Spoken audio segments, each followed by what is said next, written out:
Hello යාළුවනේ මම අද ඔයාලව එක්කන් යන්න හිතන් ඉන්නේ උස්සංගොඩ බීච් එකට. උදේ 6:00 වෙද්දී අපි ගෙදරින් පිටත් වුණා. අපේ යාළුවත් අපේ ගමනට සම්බන්ධ වුණා.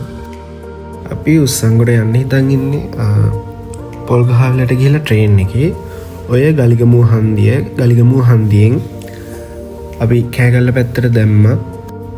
මහවින්දල බෙලියත්තර යන ට්‍රේන් එක අල්ලගන්න තමයි අපි පොල්ගහවෙලට යන්නේ. පොල්ගහවෙලින් 8:20ට ඒ ට්‍රේන් එක යනවා. ගලිගමුව හන්දිය පහුවෙලා කෑගල්ල පැත්තට එද්දී අපිට රංගවල හන්දිය හම්බ වෙනවා. රංගවල හන්දියෙන් තමයි අපි පොල්ගහවෙලට යන්න හිතන් ඉන්නේ. මේ පාර තමයි කෑගල්ල පොල්ගහවෙල ප්‍රධාන පාර. පහුගිය දවස් ටිකේ සිද්ධුණු කරදර නිසා මේ පාර මාරු විදිහට අබලන් වෙලා තිබ්බේ. අපි විනාඩි 30කින් වගේ පොල්ගහවෙලට ආවා. මේ ඉන්න මගේ සගයෝ දෙන්න දකුණු පැත්තේ කේෂාන්, වම් පැත්තේ සඳමාල්. මේ තමයි පොල්ගහවෙල ස්ටේෂන් එක.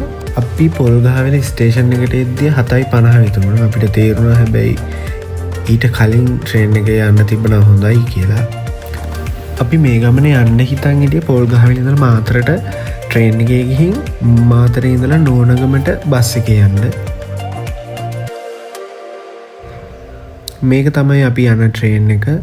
හරියටම ටයිම් ටේබල් වල තිබ්බ විදිහටම 8:22 වෙද්දී ට්‍රේන් එක පොල්ගහවෙලට ආවා. මේ ට්‍රේන් එක එන්නේ මහවින්දලා.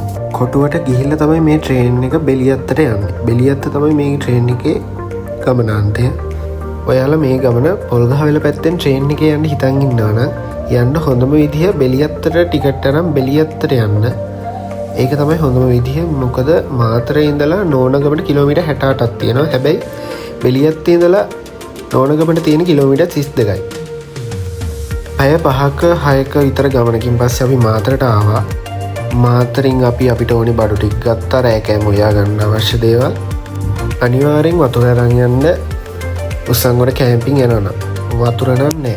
මොකද බීච් සයිඩ් කැම්පින් සයිට් එක ගන්න උස්සංගොඩ කියන්නේ. ඒ නිසා වතුර අරන් යන්න අනිවාර්යෙන් මතක් කරලා.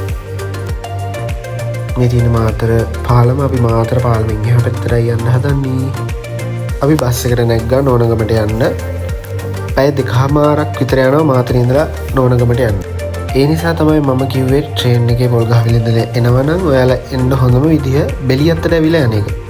තව දෙයක් ඔයාලට මට කියන්න තියෙනවා. මේ ගමන ඔයාලා පොල්ගහවෙල පැත්තේ ඉඳලා එන්න හිතන් ඉන්නවා නම් උදේ 6යි ගානට තියෙන ට්‍රේන් එක අල්ල ගන්නවා නම් තමයි හොඳ. නැත්තම් වෙලාව මදි වෙනවා. අපිත් හිතුවේ නෑ අපිට වෙලාව මදි වෙයි කියලා. හැබැයි අවසනාවන්ත විදිහට අපි නෝනගමට එද්දී රෑ වුණා. ඒ නිසා උදේ 6 කෝච්චිය අල්ල ගන්නවා නම් තමයි වඩාත් හොඳ. මේ තමයි නෝනගම හන්දිය. අපි නෝනගම හන්දියට එද්දී හවස 6:45 විතර වුණා. අපි ඒ හරිය තියෙන කඩේකින් වතුර එහෙම අරගෙන අපි කැම්පින් සයිට් එකට යන්න පටන් ගත්තා. නෝනගම හන්දියේ ඉඳලා උස්සංගොඩ කැම්පින් සයිට් එකට කිලෝමීටර් 3ක් විතර තියෙනවා. ඒ වෙලාවේ ත්‍රිවිල් පාර්කියේ ත්‍රිවිල් එකක්වත් තිබ්බේ නැහැ. ඒ නිසා අපි පයින්ම යන්න තීරණය කළා. උස්සංගොඩ ජාතික වනෝද්‍යානයේ තමයි උස්සංගොඩ කැම්පින් සයිට් එක පිහිටලා තියෙන්නේ. ඉතින් ජාතික වනෝද්‍යානයක් ඇතුලේ හැසිරෙන්න ඕනි විදිහ ඔයාලා දන්නවනේ. ඒ විදිහට හැසිරෙන එක ඔයාලගේ වගකීමක්. කොහොමින් කොහොමාරි විනාඩි 40ක ගමනකින් පස්සේ අපි උස්සංගොඩ කැම්පින් සයිට් එකට ආවා.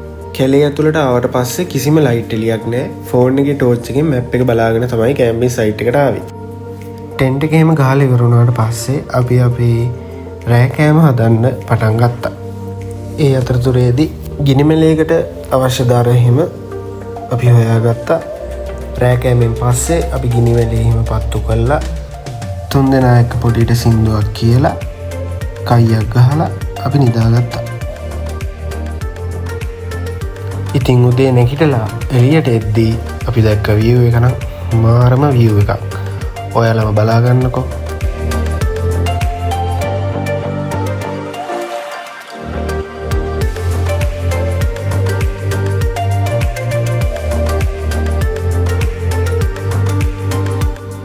මට කියන්න බැරි වුණානේ කලින් දවසේ අපේ තනියට බලු කුක්කෙකුත් හිටියා.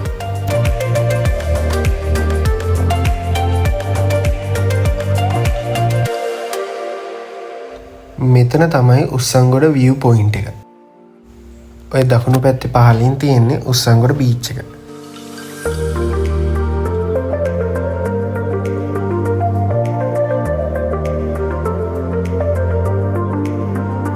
ඔය උතන බීච් එකට එහා පැත්තේ තව කඳු කොටසක් තියෙනව නේද? එතනත් කැම්පින් කරනවා. එතන තමයි හරිම තැන. ඔයාලා බීච් එකට යනවා නම් පරිස්සමින්. මොකද ඔතන නිකන් සාමාන්‍ය බීච් එකක් නෙවෙයි, එක පාට වැල්ල ඉවර වෙනවා. ඒ නිසා රැල්ල පාගන්න එහෙම බීච් එකට යනවා නම් ඔයාලා කල්පනාවෙන් රැල්ල පාගන්න. උස්සංගොඩ කැම්පින් එක්ස්පීරියන්ස් එක වෙනමම එක්ස්පීරියන්ස් එක. මොකද සාමාන්‍යයෙන් කැම්ප් එකක් ගහන්නේ කන්දක් උඩ, දිය ඇල්ලක් උඩ වගේ තැනකනේ. හැබැයි මෙතන තිබ්බ ෆීල් එක වෙනමම ෆීල් එකක්. එහෙනම් මේ එක්ස්පීරියන්ස් එක ඔයාලා විඳලා බලන්න. ඉතින් යාළුවනේ මගේ වීඩියෝ එක හොඳයි නම් සබ්ස්ක්‍රයිබ් කරලා, ලයික් කරලා, කමෙන්ට් කරලා, ෂෙයාර් කරන්න. තව එකක් කියන්නම් අන්තිමට. ඔයාලා කැම්පින් එකක් කරලා ගෙදර යද්දී ආයේ ඒ කැම්පින් කරපු තැන තිබ්බටත් වඩා හොඳට ලස්සනට අස්කල් එන්න පුරුදු වෙන්න. ඉතින් ඔයාලා හැමෝටම thank you මගේ වීඩියෝ එක අන්තිම වෙනකන් හිටියට. අපි තවත් දවසක තවත් ලස්සන තැනකින් හම්බෙමු.